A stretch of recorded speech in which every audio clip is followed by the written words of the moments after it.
Dirbti su krūtų vėžiu sergančiomis pacientėmis yra mano kasdiena.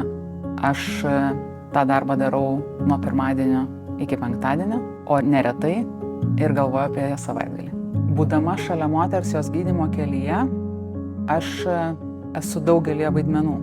Kartais psichologo, kartais draugės, kartais juokdario, kartais globėjo. Priklausomai nuo žmogaus charakterio ir nuo jo poreikio, tie vaidmenys keičiasi. Būti šalia moters jos gydymo kelyje, tas jausmas, kad esi ne tik gydytojas, bet esi ir tas, kuris padeda praeiti tą kelionę.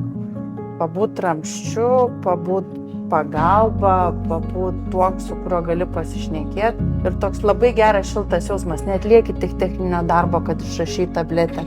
Bet kai esi kartu kelionėje, tu gyveni dalinies jausmais. Ir visada stengtis patart, kad primint, kad liga yra ne kažkokia bausmė, bet liga turėtų ateit kaip dovana, kad ir kaip sunku priimti, kaip dovana tam, kad įvyktų kažkoks pokytis.